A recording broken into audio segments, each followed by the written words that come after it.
Hi everyone, and welcome to today's Fantasy Clash video, where we'll be looking at the Orc faction and the cards that make up their deck. As usual, we'll start with the core choices. Remember that of the 20 core cards, you will start the game with 10 of them, any 10.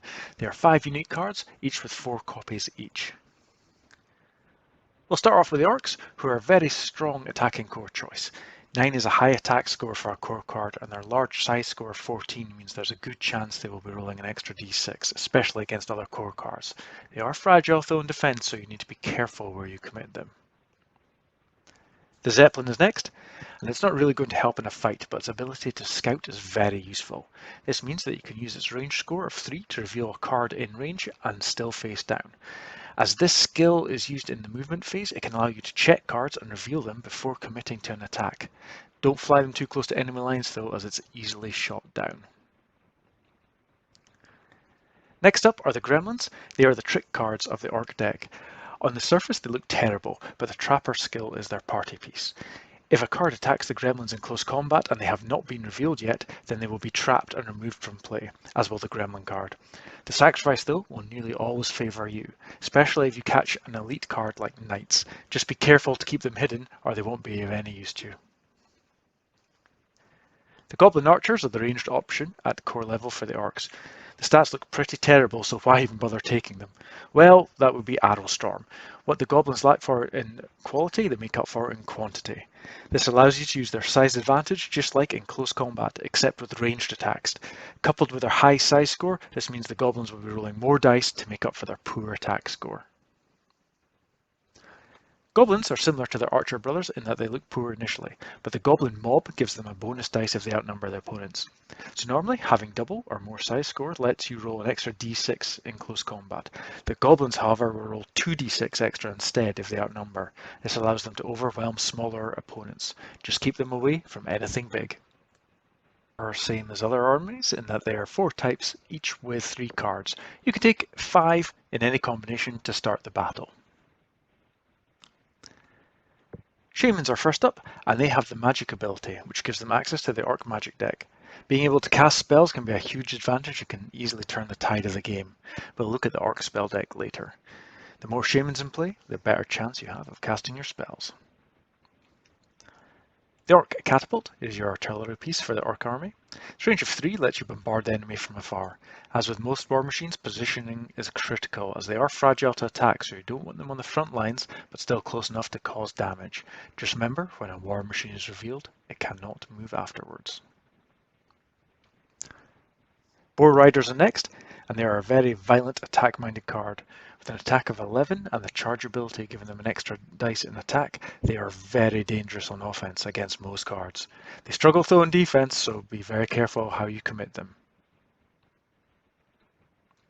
Trolls are okay in attack, but they're hard to get rid of, so they're a really good defensive choice. They have a good size and an okay defense score, but they also have the regenerate, which acts like a saving throw. So, anytime they will be removed from the battle, a roll of 5+ keeps them in the fight.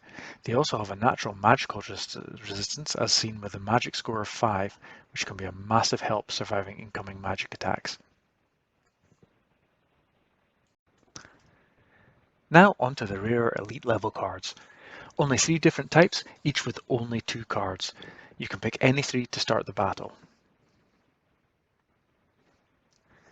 The Wyvern is a big beast of a card with high attack, defense and size.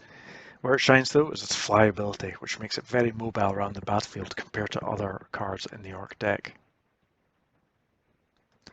Ogres, on the other hand, are very similar. They have a slightly higher attack, but they don't have the flyability of the Wyvern, so you sacrifice mobility for more attack power when you take the Ogres. Heavies, on the other hand, are a more defensive-minded unit. They're still okay in attack, as 14 is nothing to be sniffed at, but they excel at staying alive with a huge defense score of 17 and the Iron Skin ability, which debuffs any attack against them that are not magic. Your opponents are going to have to commit some serious resource to eliminating them. As usual, all armies have 2 heroes and 3 champions, with you being able to pick one of each to start the fight. The first hero choice for the Orcs is the Goblin King. His attack and defense are reasonable for a hero level, but not the best. However, his bonus goblins give any goblin card a big buff. This can lead to goblins and goblin archers rolling a lot of dice, transforming them from weeds to very dangerous cards, especially with their size advantage. So, if you choose the Goblin King, make sure to stack up on goblin cards to get the full benefit. Kolek, on the other hand, is a combat monster, and unlike many other heroes, has a high size score, so you don't have to worry about him getting overwhelmed. As an added bonus, he buffs any ogre cards you have in play as well, making them an even better elite choice when Kolek is selected as your hero. For the 3 champion choices, the first one is Grunt Bonebreaker. Grunt loves magic items, which allows you to give him an extra magic item in addition to the one you are normally allowed to put in your army. This gives him a lot of flexibility in how you play him, depending on which item you give him. Silas Backstabber, like most goblins, looks terrible stat-wise. You might think why waste a champion slot on him, but the Backstabber ability gives clever generals a serious weapon. If a close combat attack or defense happens with Silas behind or to the side of the card, his attack and defense score double, turning him into a monster. Just make sure to keep him in the right place and not in front of your opponent. Darkstaff is the final champion choice. He's a great shaman, so he has access to the magic deck. His improved magic score over a normal shaman makes it easier for him to cast spells, and he can dominate the battlefield with all his magic. Just make sure to keep him safe and out of combat. And as usual, there is also a Titan card, the Colossus, and a Legend card, Hordak Greenskin. Both cards are extremely powerful and game-changing, but you cannot start with them, so you need to make sure you get as many reinforcement cards as possible to increase the chances of them joining the battle. Let's have a look at the magic items available to the Orc faction. First one is the Bonebreaker Gauntlets. The card with the gauntlets gains +2 on all close combat rolls, so that's attack or defense. The Shaman Staff can only be given to a card with a magic special ability, so that's Shamans or Dark Staff. That card then gains +1 on all magic rolls, which can be the difference between casting a spell successfully or not. The Dark Sun banner not only gives you +2 in close combat rolls, but any cards in contact with your card gains +1 on their combat rolls, so it kind of buffs the cards around you as well. The Burning Moon Axe, the card with the axe gains +1d6 in all close combat attack rolls, so it makes it much better in attack. And finally, the Colossus Armor. The card with armor may roll +1d6 in defense or make the attacker roll 1d6 less in attack. Similar thing, either way you choose, it's going to make it a lot harder for anybody to defeat the card with the Colossus Armor. Now moving on to the magic spells available to the Orcs.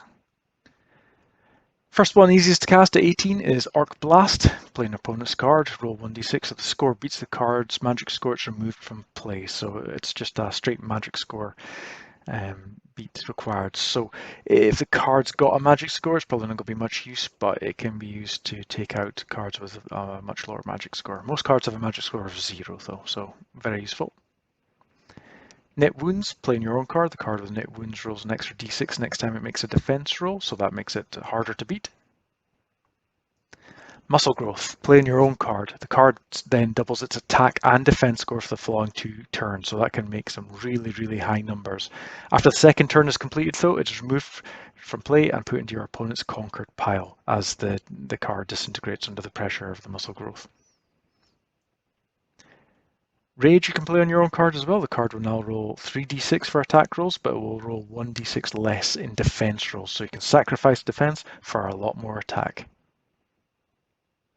And the final spell, at 24, it's very difficult to cast, but if you do, it's a good one. Unite the Tribes. You're granted 5d6 that can be used at any time to reroll any dice. Once the dice is used, it is discarded. When the last dice has been used, the spell is over. So it basically gives you a reroll pool of 5 dice, which you can use at any time you like.